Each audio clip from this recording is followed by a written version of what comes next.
Hello, Senator Sanders, Zohran Mamdani. My name is Remy Bahati.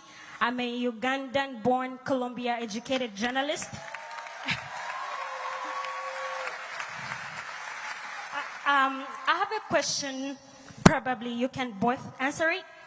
Uganda has been in the news for the wrong reasons, and the reason is because they have accepted to host deportees from the US. And it's setting a precedent for New York immigrants who are every day living in fear of being deported to countries like Uganda, to countries that we have no idea about. Zohran, first I would like you to pronounce yourself on the decision by Uganda, where you're originally from, on taking immigrants from the US. And then two, what are you going to do to protect immigrant New Yorkers living in fear every single day?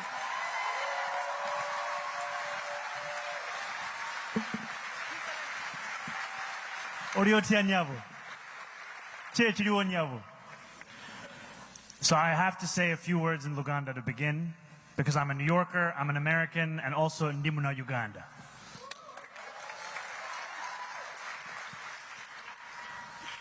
I think it is wrong to accept any part in the Trump administration's deportation agenda. It is wrong. It should be opposed, and we should understand that the greatest responsibility is with this administration here, seeking to tear families apart across this country. We are in a city where 40% of New Yorkers were born outside of this country. I am one of those New Yorkers. And we know that while I am proud to be one of the first immigrant mayors of this city in generations, that representation in and of itself is insufficient. We must be prouder still of the work that we will do. And so one of the key things that we can do here in New York City is to actually start to provide legal representation to New Yorkers in detention proceedings.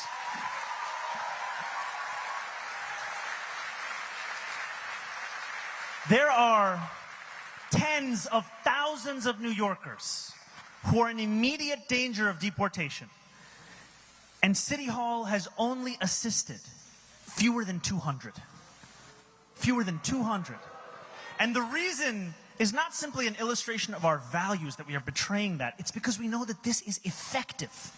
Just the mere act of having legal representation in that proceeding increases your likelihood to go home to your family by 11-fold.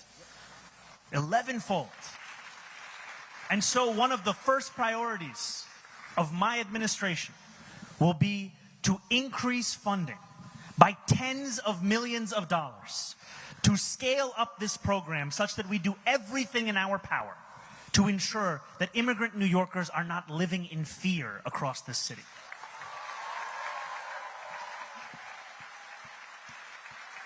I could keep going, but I know the senator's got to go. I just wanted to add to that.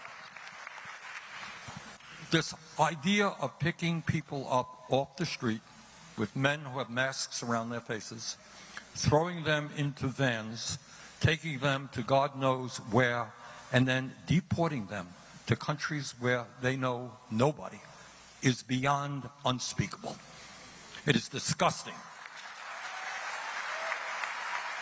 It is what takes place in two-bit dictatorships. That's what happens in dictatorships, not in the United States of America. So in Washington, we have our responsibility to stop that ugly behavior.